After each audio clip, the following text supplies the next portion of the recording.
Now look, I'm not South African. Full disclosure, I'm not South African. I don't live there. I am a complete outsider, fully acknowledged. But I understand how the West works. I understand how the owners and controllers of global financialized capital work. I understand power dynamics. I understand strategy. So yes, I'm an outsider looking in terms of South Africa.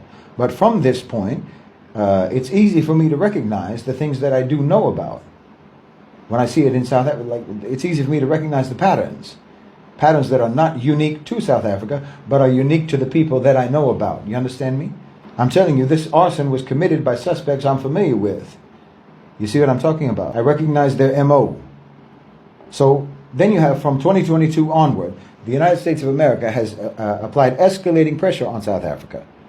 It started with the Ukraine issue. South Africa abstained from the UN vote condemning Russia's invasion.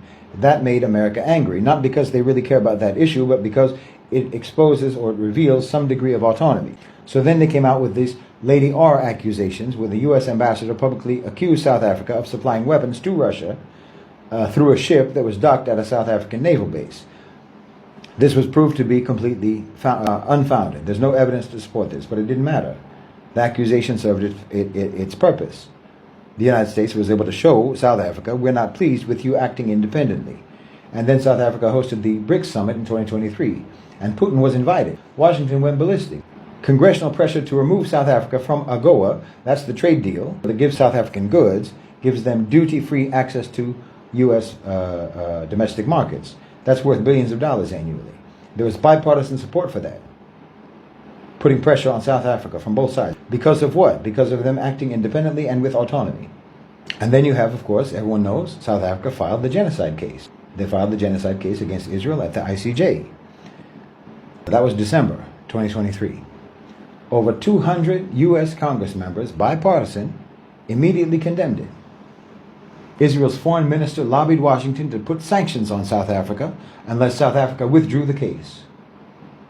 Then in February 2025, a few months after they started the ICJ case, Trump signed an executive order that halted U.S. foreign aid to South Africa completely.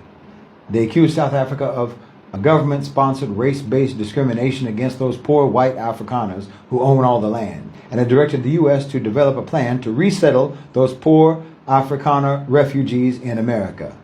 They cited the Expropriation Act, a land reform bill, as evidence of property confiscation. And they cited the ICJ genocide case as evidence that South Africa has anti-Western foreign policy. And they terminated $440 million in PEPFAR assistance, which is AIDS prevention programs, to keep millions of South Africans alive by helping provide them with AIDS medication. Now, if you don't understand that all of these actions are directly related to your anti-immigrant, anti-migrant, anti-African campaign in South Africa, the Xenophobia campaign, then you are intellectually blind. This is all connected. It's all part of the same program. The language of the Trump's executive order is verbatim AfriForum lobbying language. Word for word. Same framing, same narrative, same false claims. Because AfriForum has been putting that language directly into the ears of Republicans, Republican senators, Republican congresspeople, and Trump advisors for years. And then South Africa's ambassador to the United States, Ibrahim Rasool, one of the country's most distinguished diplomats, he was an anti-apartheid activist from back in the day, a Muslim South African who spent time in prison under apartheid for his political activism, got expelled from the United States, persona non grata, sent home. So you see, this has all been going on for quite some time. You have to understand the strategic logic that's behind all of this external pressure. You might think that it's just to punish South Africa, to make it pay for their BRICS membership, for the ICJ case, for their non-alignment and so forth. But that's too simple. The actual effect of the pressure is to increase the DA's leverage inside the government. Think about it. The ANC is in a coalition government now with the Democratic Alliance. The ANC believes, and everyone believes, that South Africa cannot afford to be removed from AGOA, that trade agreement, that trade deal, because they think the U.S. market matters. The PEPFAR programs keep people alive. They believe that Western foreign investment matters. They believe that International credit ratings agencies matter. What the credit agencies say about them, they think it matters. And all of those things are threatened. All of those things are put at risk by that Western pressure and by Washington's disapproval or displeasure. And then the DA positions itself as the party that has the best relationship with the West, with Washington, the party that Western investors trust. This is what they say about themselves. They say they're the party that can restore normal relations. So then you have the ANC, which is already weakened because they lost the majority. They already lost the majority. So they need that positioning. They think they need the DA in the coalition to signal credibility to Western financial institutions, which they're still fixated upon. Which means they need to accommodate the DA, or so they think. They think they need to accommodate the DA, which means that they cannot push back on immigration, Schreiber's immigration agenda, which means that the deportations will continue, which means that the Xenophobia campaign essentially gets state backing. And all of this was achieved through all of the mechanisms that I've talked about. Because the ANC is effectively trapped. I think it's mostly they're mentally trapped. But they think if they fight the DA on immigration, then they risk collapsing the coalition, which means risking that the Western pressure is going to get worse, which means risking that AGOA is going to be rescinded, which means risking that whatever is left of the economy is going to crumble. That's the thinking.